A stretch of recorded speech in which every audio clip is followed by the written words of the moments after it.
Hello बच्चों, बेटा कक्षा 5वीं के लिए आज का हमारा विषय है कहानी सपेरों की। ठीक है, इसमें देखिए हमारा जो पहला प्रश्न है, सही विकल्प का चुनाव करें। क्या सभी सांप जहरीले होते हैं? अगर आपने वीडियो देखी होगी तो भी, और अगर आपने पाठ पढ़ा है तो भी, लेकिन कोई भी काम नहीं किया, ना पाठ पढ़ा ना वीडियो देखी, तो मैं बता देती हूँ, नहीं, केवल कुछ ही सांप जहरीले होते हैं, सारे नहीं होते बेटा। 48 या 50 के आसपास रेशियो है, मतलब 300 में से इतने सांप जहरीले होते हैं, बाकी जहरीले नहीं होते। ठीक है, दूसरा है, इनमें से पेड़ पौधों का भोजन क्या क्या है? धूप भी है, पानी भी है, कार्बन डाइऑक्साइड भी है, और तीसरा ऑप्शन है ये दोनों, मतलब पहले वाला भी और दूसरे वाला भी। ठीक है, अगला है, सांप का खेल दिखाने वाले को क्या कहते हैं? ये तो आप सभी को पता होगा, सपेरा। क्या कहते हैं? सपेरा।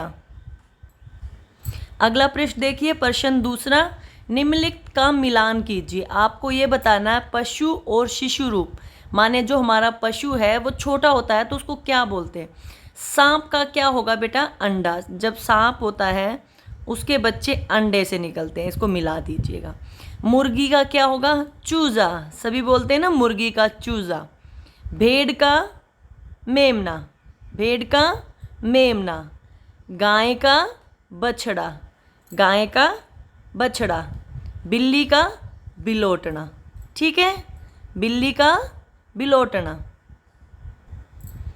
अगला प्रश्न देखिए, क्या पेड़ पौधे, मनुष्य और सभी जानवर समान होते हैं? यदि हाँ तो कैसे, और यदि नहीं तो कैसे? कारण लिखिए। मैं आपको बताना चाहूँगी कि पेड़ पौधे, मनुष्य और जानवर सभी समान होते हैं। समान किस तरह से होते हैं? क्योंकि सभी में जीवन होता है, सभी सजीव होते हैं, सभी सांस लेते हैं। ठीक है, अगर आप ये बताना चाहें सभी समान नहीं है तो आप क्या बताएंगे कि सभी में अंतर है। जैसे जानवर 4 पैरों पे चलता है, मनुष्य 2 पैरों पे चलता है, और पेड़ पौधे चलते ही नहीं हैं। लेकिन मैं यहाँ पे बताऊँगी, हाँ समान होते हैं क्योंकि सभी सजीव होते हैं, सभी में जीवन होता है।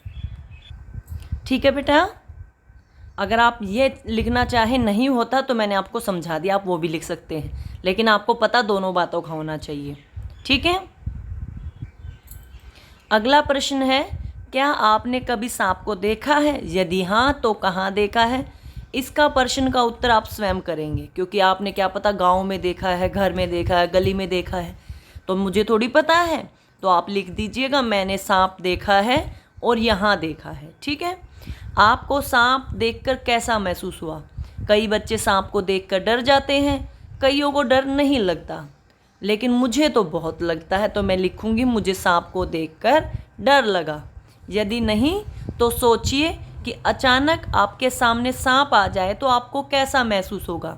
मतलब जिन्होंने सांप देखा ही नहीं उनके लिए है। अगर आपके सामने एकदम से सांप आ जाएगा तो आप क्या करेंगे, वो आपको बताना है, आपको कैसा महसूस होगा। अगर मेरे सामने एकदम से सांप आ जाए तो मैं डर जाऊंगी। ठीक है, तो मैं यही लिख दूंगी। आप इसको स्वयं भी कर सकते हैं और मैं भी लिख देती हूँ। अगला प्रश्न भी साथ साथ देख लेते हैं। चित्र को, दिए गए चित्र को ध्यान से देखिए और इस पर एक अनुच्छेद लिखिए। अनुच्छेद यानी कुछ पंक्तियाँ लिखनी है, या ऐसे समझ लीजिए कि छोटा सा प्रस्ताव लिखना है चित्र को देखकर। तो देखिए, सपेरा बीन बजा रहा है, सांप नाच रहा है, कुछ बच्चे, कौन से बच्चे? देखिए ये लड़की डरी हुई है, कुछ बच्चे डरे हुए हैं, कुछ खुश होकर ताली बजा रहे हैं। तो यही सब लिख दीजिएगा। ठीक है, चलिए इनको लिखते हैं। ठीक है बेटा, हो गया हमारा ये प्रश्न भी। चलिए अगला देखिए, जीवन कौशल। ये प्रश्न आप स्वयं करेंगे, मैं आपको समझा देती हूँ।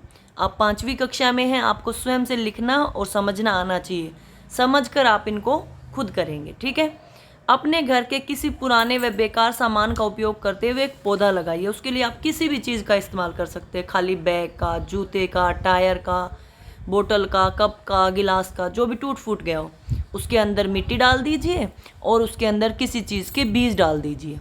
अगर आपके पास किसी भी चीज़ के बीज ना हो तो आप घर में जो सब्जी बना रहे हैं, घिया, तोरी, टमाटर, उनके बीज डाल दीजिए और एक छोटा सा पौधा उगाइए। ठीक है।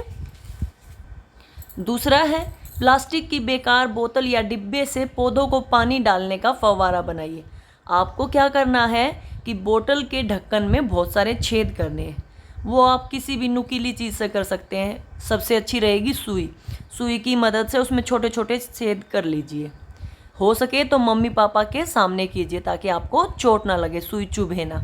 ठीक है। और एक फुहारा बना लीजिए। अगला है पौधों से हमें क्या क्या मिलता है। ये तो आप सभी को पता है कि पौधों से हमें कितनी सारी चीज़ें मिलती हैं। सबसे पहले तो जीवन रक्षक ऑक्सीजन मिलती है। हमारे को जो हमारे जीवन के लिए सबसे ज़रूरी ऑक्सीजन है वो पेड़ पौधों से ही मिलती है। उसके अलावा फल, दवाइयाँ, लकड़ी, कागज़। ठीक है। ये सब कहाँ से मिलता है? पेड़ पौधों से।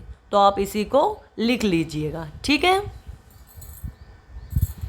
आज का अंतिम प्रश्न है, आपको तिरंगा झंडा बनाना है। कोशिश कीजिएगा जो सामान बताया है इसकी मदद से ही बनाएं। आइसक्रीम की तीलियाँ, फेविकोल, गत्ते, रंग, स्केच पेन, कागज।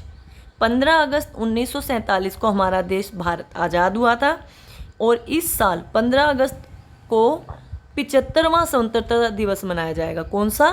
75वां। ठीक है। तो उसी के लिए आपको सुंदर सा तिरंगा झंडा बनाना है। ठीक है बेटा। आज के लिए बस इतना ही।